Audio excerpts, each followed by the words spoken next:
Un matin,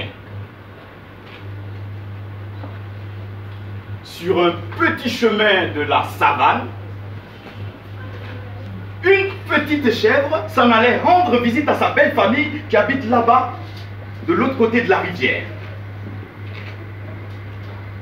Ce matin-là, Bakoroni la chèvre, oui c'est comme ça qu'on l'appelait, Bakoroni la chèvre était de bonne humeur.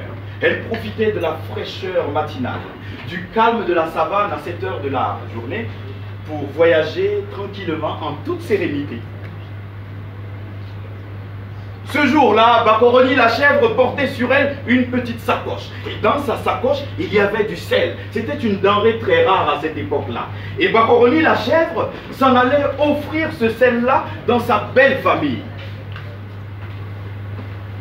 Mais voilà que, au détour du chemin, alors que ce n'était même pas prévu, Bakoroni la chèvre se retrouve nez à nez avec une hyène.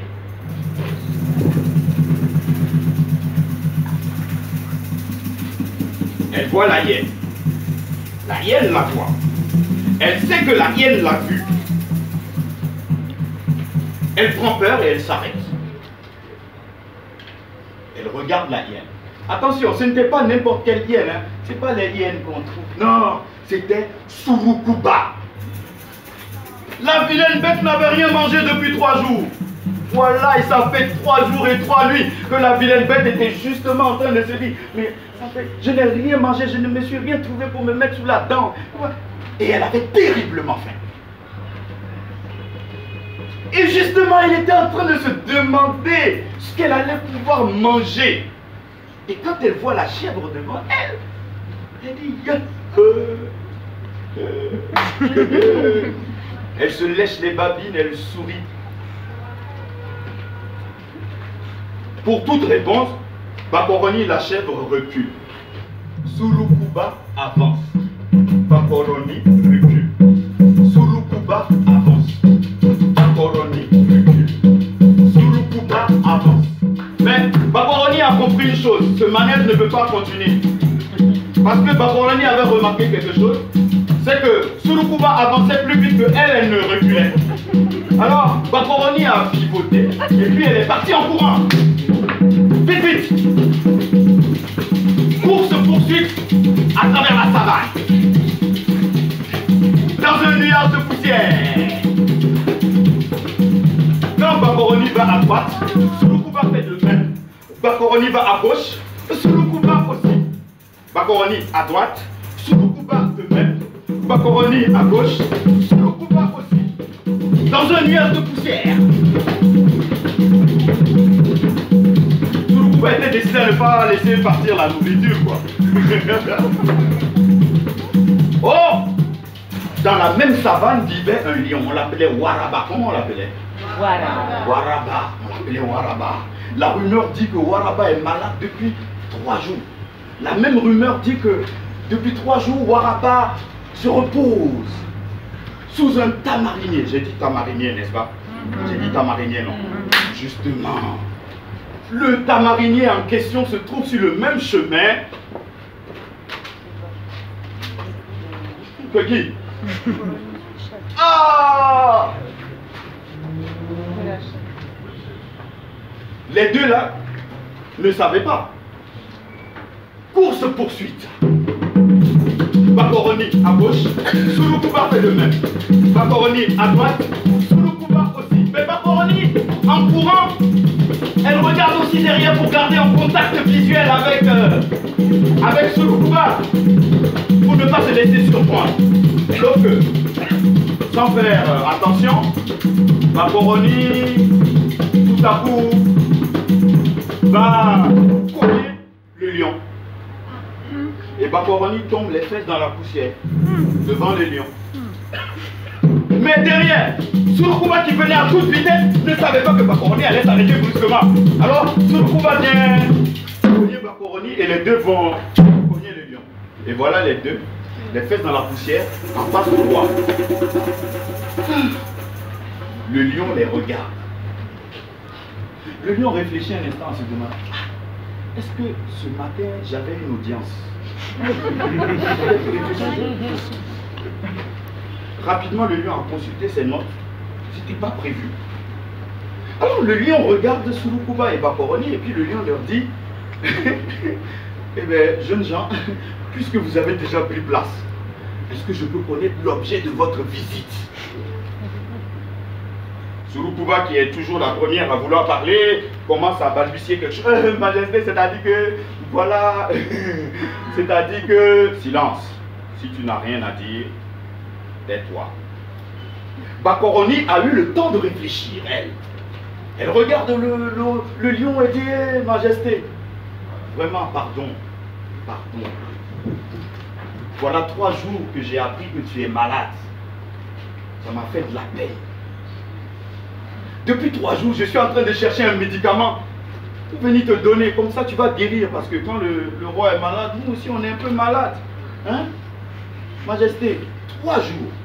Et ce matin, je me suis souvenu d'un remède que grand-mère m'avait montré.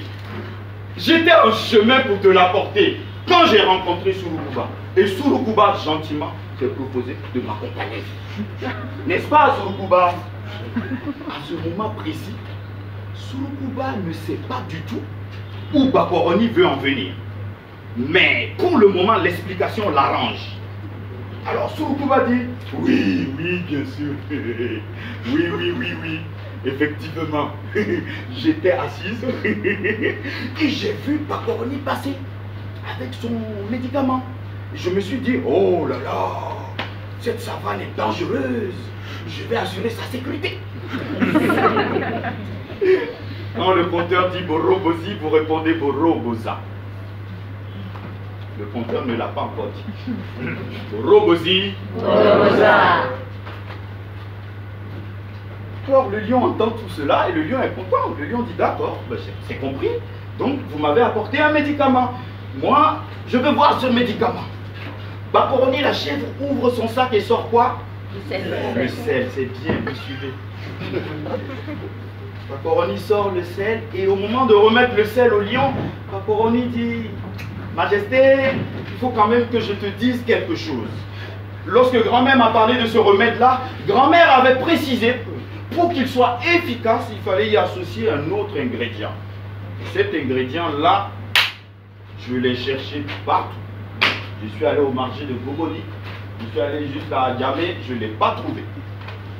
Voilà, donc je te préviens, Majesté, le médicament va marcher, mais il ne va pas être aussi efficace que grand-mère disait. Voilà. Quand le lion entend ça, le lion dit, mais quel est donc cet ingrédient?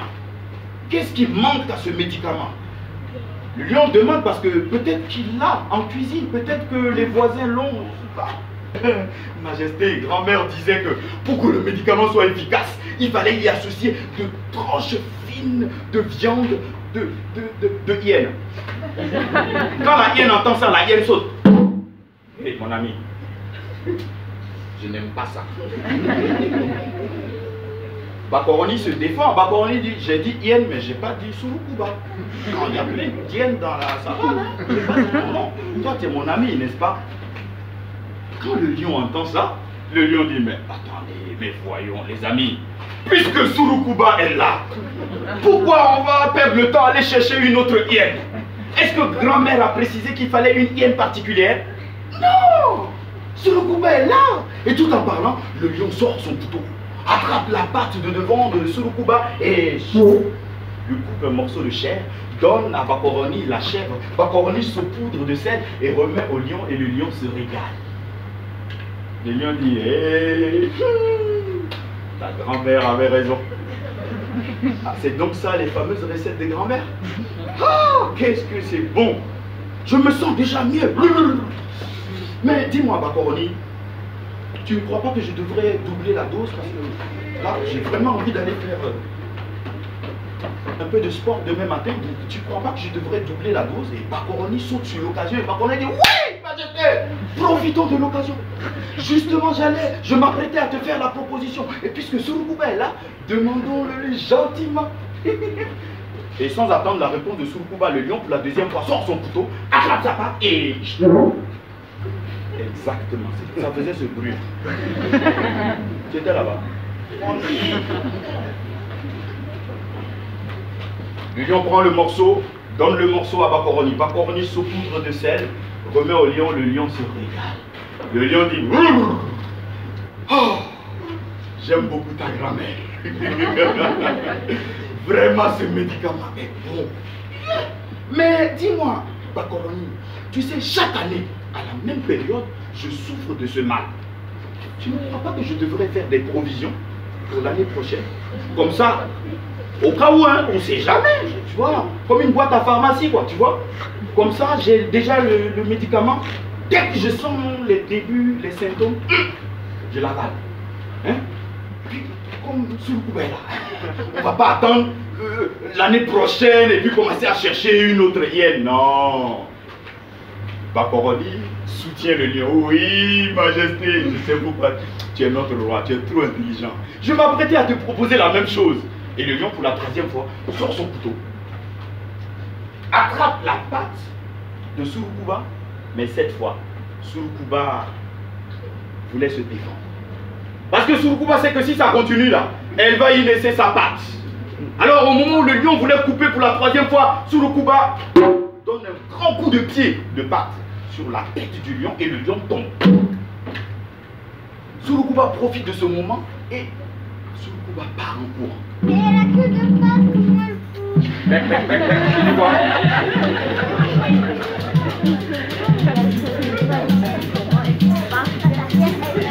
Le lion qui ne voulait pas laisser partir son médicament s'est mis à la poursuivre. Surukuba à gauche, le lion fait de même. Surukuba à droite, le lion aussi. Pendant ce temps, Bakoroni, elle était restée là, elle me regardait partout, elle dit mais plus de lion, plus d'hyène. Ben, je n'ai qu'à continuer mon voyage. Et Bakoroni est parti. Et mon compte est fini.